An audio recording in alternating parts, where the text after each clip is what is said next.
The Nature of Personal Reality, a SETH book by Jane Roberts, read by Martin John. Preface by SETH, The Manufacture of Personal Reality.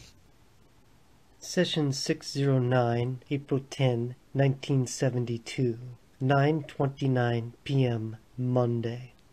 Author note: Jane first mentioned a couple weeks ago that Seth, her transpersonality, would start another book of his own soon. The idea had just come to her after supper one night. We hadn't taken it very seriously, since we'd finished proofreading Seth's first book, Seth Speaks, The Eternal Validity of the Soul, only last month. Certainly we weren't prepared for the fact that he was quite capable of launching another project so quickly. Nor did Jane have any conscious thoughts about subject matter or a title for any projected Seth book. However, last Wednesday's regular scheduled session, Seth had confirmed her anticipations in so many words, but without setting a date. Now, Rupert, as Seth calls Jane, is quite correct. We are preparing for another one and giving you a rest in between. The volumes automatically unite the material and present it within certain frameworks of discipline. As you now know, some considerable time is taken with your preparation of notes, and so I have been waiting a while. Rupert sensed this quite clearly, and as usual feels twinges, wondering of what I'm going to write about and what kind of book it will be. Such a book can be given quite normally and quietly along with your regular routine of sessions, adding to your own knowledge and ultimately helping others also. I suggest the simplest of formats, always the least complicated as far as any mechanics are concerned. Do you follow me? Yes, I'd answered, whereupon Seth had discussed other matters for the rest of the evening. As we sat for tonight's session, Jane said, "Well, Seth's all ready and I've got the urge to get going. Maybe he'll start this book."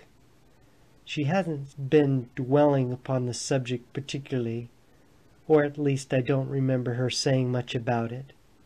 The energy at Jane's command still impresses me, especially when I consider that she weighs less than 95 pounds. Given her permission, Seth can come through very powerfully indeed. Her delivery now, though, was average. By this I mean when she speaks for Seth, her voice drops in register, becomes somewhat stronger, and acquires Seth's own deliberate but unique accent and rhythm. Jane took off her glasses and placed them on the coffee table between us. The next moment, her eyes much darker, she was in full trance. End author note. Good evening. We will call this evening's essay The Manufacture of Personal Reality. Experience is the product of the mind, the spirit, conscious thoughts and feelings, and unconscious thoughts and feelings. These together form the reality that you know. You are hardly at the mercy of a reality, therefore, that exists apart from yourself or is thrust upon you. You are so intimately connected with the physical events composing your life experience that often you cannot distinguish between the seemingly material occurrences and the thoughts, expectations, and desires that gave them birth. If there are strongly negative characteristics present in your most intimate thoughts, if these actually form bars between you and a more full life, still you often look through the bars, not seeing them. until they are recognized they are impediments. Even obstacles have a reason for being. If they are your own, then it is up to you to recognize them and discover the circumstances behind their existence. Your conscious thoughts can be great clues in uncovering such obstructions. You are not nearly as familiar with your own thoughts as you may imagine. They can escape from you like water through your fingers, carrying with them vital nutrients that spread across the landscape of your own psyche, and all too often carry sludge and mud that clog up the channels of experience and creativity.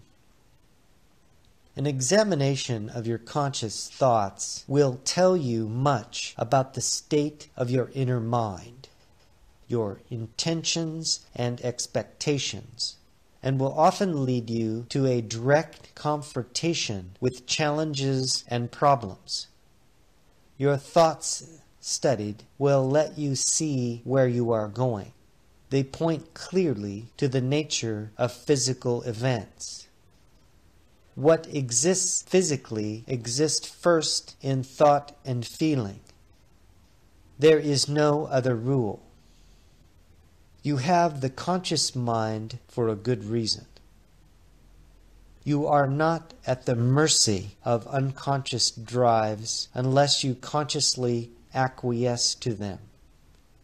Your present feelings and expectations can always be used to check your progress.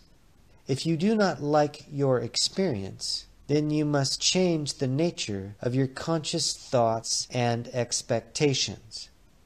You must alter the kind of messages that you are sending through your thoughts to your own body, to friends and associates. Each thought has a result in your terms. The same kind of thought, habitually repeated, will seem to have a more or less permanent effect. If you like the effect, then you seldom examine the thought. If you find yourself assailed by physical difficulties, however, you begin to wonder what is wrong.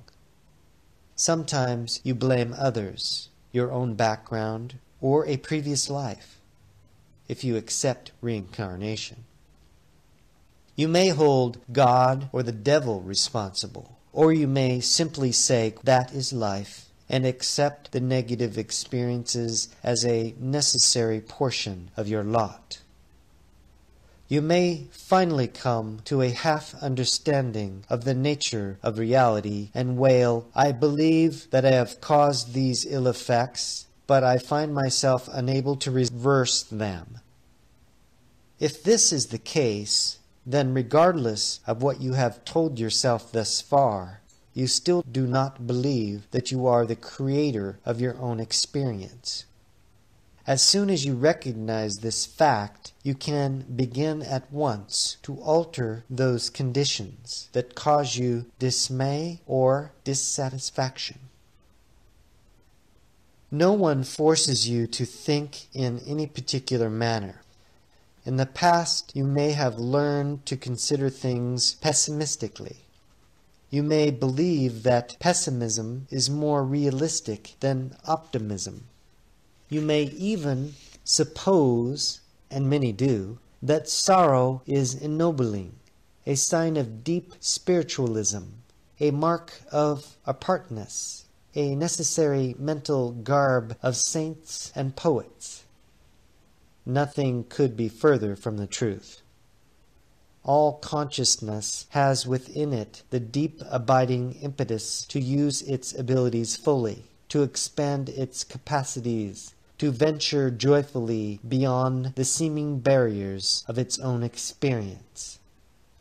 The very consciousness within the smallest molecules cry out against any ideas of limitation. They yearn toward new forms and experiences. Even atoms, then, constantly seek to join in new organizations of structure and meaning. They do this instinctively. Man has been endowed, and has endowed himself, with a conscious mind to direct the nature, shape, and form of his creations. All deep aspirations and unconscious motivations, all unspoken drives, rise up from the approval or disapproval of the conscious mind and await its direction. Only when it abdicates its functions does it allow itself to become swayed by negative experience. Only when it refuses responsibility does it finally find itself at the seeming mercy of events over which it appears to have no control. Books on positive thinking alone, while sometimes beneficial, usually do not take into consideration the habitual nature of negative feelings, aggressions, or repressions. Often these are merely swept under the rug. The authors instead tell you to be positive, compassionate, strong, optimistic, filled with joy and enthusiasm, without telling you what to do to get out of the predicament you may be in, and without understanding the vicious cycle that may seem to entrap you. Such books, again, while sometimes of a value, do not explain how thoughts and emotions cause reality. They do not take into consideration the multidimensional aspects of the self or the fact that ultimately each personality, while following definite general laws, must still find and follow his or her own way of adapting these to personal circumstances. If you are in poor health, you can remedy it. If your personal relationships are unsatisfactory, you can change them for the better. If you are in poverty, you can instead find yourself surrounded by abundance. Whether or not you realize it, you have pursued your present course with determination, using many resources for ends or reasons that at one time made sense to you. You may say, poor health makes no sense to me, or a fractured relationship with my mate is hardly what I was after, or I certainly have not been pursuing poverty after all my hard work. If you were born poor or born sick, then it certainly seems to you that these circumstances were thrust upon you. Yet they were not, and to some extent or another they can be changed for the better. This does not mean that effort is not required, and determination. It does not mean that you are not powerless to change events, and that each of you, regardless of your position, status, circumstances, or physical condition, is in control of your own personal experience. You see and feel what you accept to see and feel. The world as you know it is a picture of your expectations. The world as the race of man knows it is the materialization en masse of your individual expectations. As children come from your physical tissues, so is the world your joint creation. I'm writing this book to help each individual solve his or her own personal problems. I hope to do this by showing you exactly the way in which you form your own reality, by explaining the ways in which you can alter it to your advantage. The existence of so-called negative thoughts and feelings will not be glossed over, but neither will your ability to handle these, period. For they are quite under your control.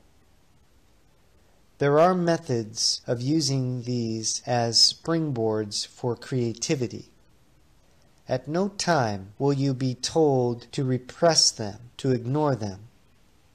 You will be shown how to recognize these within your experience, to discover which of them has been allowed to run away with you, and how to manage those that seem to be beyond your control. The methods that I will outline demand concentration and effort. They will also challenge you and bring into your life expansion and alterations of consciousness of a most rewarding nature. I am not a physical personality. Basically, however, neither are you. Your experience now is physical. You are a creator translating your expectations into physical form. The world is meant to serve as a reference point.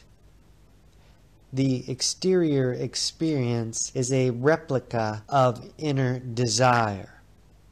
You can change your personal world. You do change it without knowing it. You have only to use your ability consciously to examine the nature of your own thoughts and feelings and project those with which you basically agree. They coalesce into the events with which you are so intimately familiar.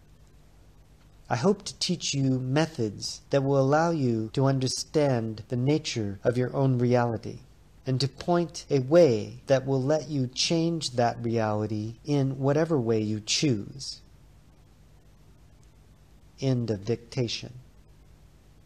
I will give you the title and other pertinent information in a later session, and if you want it, an outline of an intent.